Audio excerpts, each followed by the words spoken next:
Soal nomor 36, perhatikan data hasil percobaan fotosintesis berikut.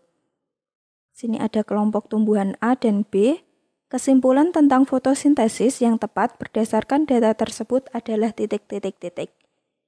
Nah, kita lihat pilihan jawabannya masing-masing.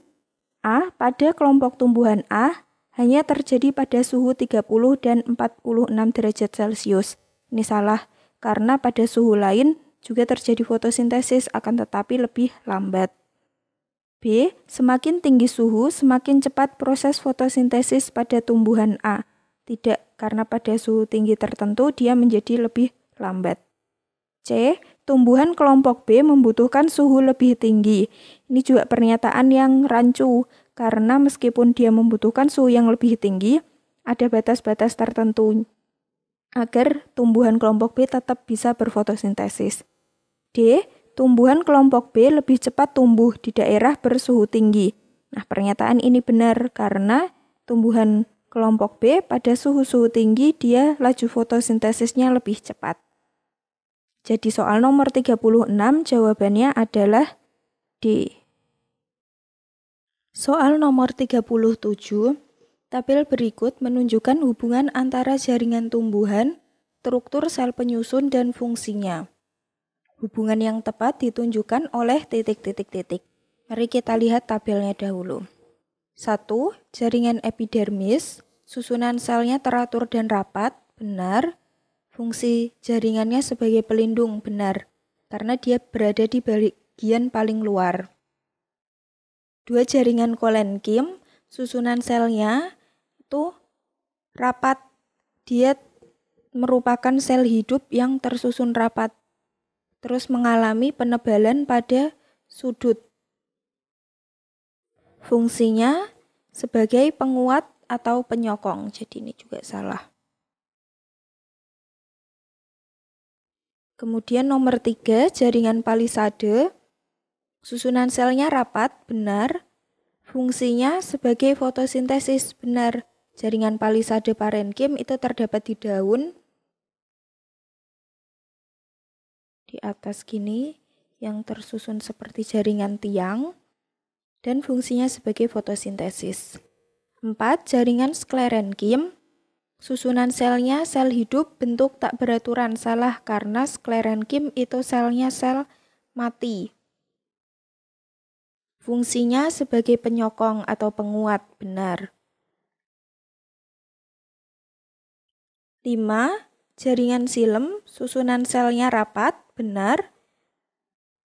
Fungsinya sebagai pengangkut hasil fotosintesis, ini salah, karena xilem mengangkut air dan mineral. Dari tabel ini yang benar adalah nomor 1 dan 3. Jawabannya A. Soal nomor 38. Siswa kelas 8C melakukan investigasi tentang transportasi pada tumbuhan. Mereka menggunakan 3 tanaman pacar air yang berdiameter sama dengan jumlah daun yang berbeda. Kemudian bagian akar ketiga tanaman pacar air tersebut dimasukkan ke dalam larutan berwarna dengan waktu tertentu di tempat terang. Hasil investigasinya berupa tabel seperti ini.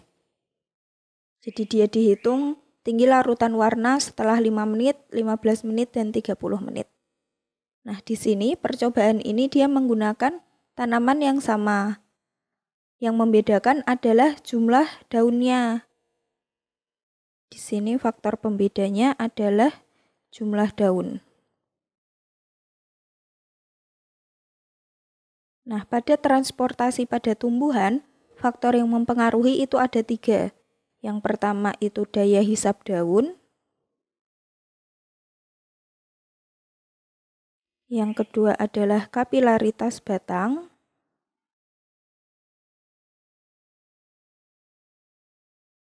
Dan yang ketiga adalah tekanan pada akar.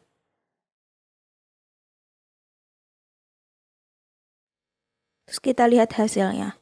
Di sini, pada jumlah daun yang tidak ada sedikit dan banyak, terlihat kalau tinggi larutan itu lebih tinggi saat dia di daun yang paling banyak. Misal saat 5 menit, daun banyak 6, 15 menit 9, dan 30 menit 10. Jadi di sini bisa terlihat bahwa faktor yang paling mempengaruhi adalah daya hisap daun. Kita lihat pilihan jawabannya. A. Semakin sedikit jumlah daun, semakin cepat larutan naik melalui batang. Ini salah karena kebalikannya. B. Diameter batang, karena semakin besar diameter, semakin tinggi naiknya.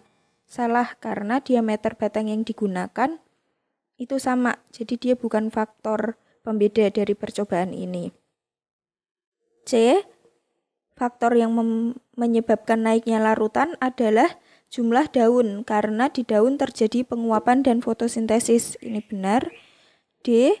Jenis akar, karena akar berserabut dapat menahan larutan berwarna naik. Salah, karena akarnya juga disamakan. Jadi jawaban soal nomor 38 adalah C. Soal nomor 39. Perhatikan hasil persilangan dihibrid kelinci bermata merah berambut hitam, P besar P besar X besar X besar, dengan kelinci bermata coklat berambut putih, P kecil X kecil berikut.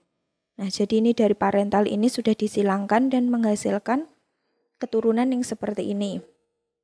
Jenis gamet yang akan terbentuk pada keturunan bernomor 9 dan 15 adalah titik-titik. Jadi nomor 9 disilangkan dengan nomor 15. Kita silangkan di samping. Parentalnya yaitu P besar P kecil X besar dengan P kecil X besar X kecil. Gamet yang terbentuk dari sini itu ada dua, yaitu P besar X besar dan P kecil X besar. Sementara dari induk satunya adalah P kecil X besar dan P kecil X kecil. Nah, kita lihat di pilihannya. Ini salah. P besar X besar, P kecil X besar, P kecil X besar, dan P kecil X kecil. Benar. Jadi jawaban soal nomor 39 adalah B. Nomor 40. Beberapa pekan ini Pak Karta keluar masuk rumah sakit untuk melakukan cuci darah akibat ginjalnya tidak mampu menyaring darah dengan normal. Kadar glukosa darah Pak Karta sangat tinggi. Dokter menyarankan Pak Karta untuk diet terhadap makanan dengan kandungan karbohidrat tinggi. Apa hubungan antara kadar gula darah dan diet makanan berkarbohidrat tinggi? Di sini kita tahu bahwa karbohidrat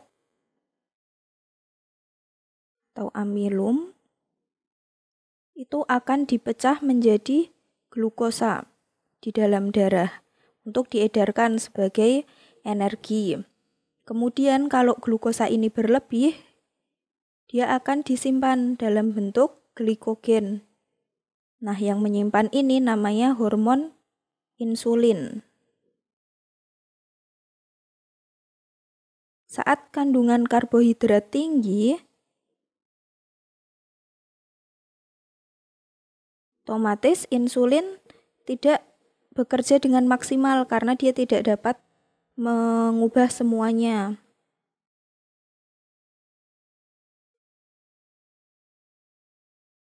Sehingga kadar gula darah yang harusnya sudah diubah jadi glikogen tetap jadi gula darah, jadi gula darahnya tinggi. Saat kadar gula darah tinggi, maka yang bekerja selanjutnya adalah ginjal, karena dia bertugas menyaring darah. Ginjal akan menyaring darah dan menyisakan glukosanya. Kalau ginjal ini juga kerjanya berlebih karena karbohidratnya berlebih, karena glukosanya juga tinggi, maka ginjal juga kerjanya berat dalam memfiltrasi gula. Kemudian kalau ini terjadi terus-menerus, maka kerja ginjal akan berkurang atau ginjalnya bisa rusak.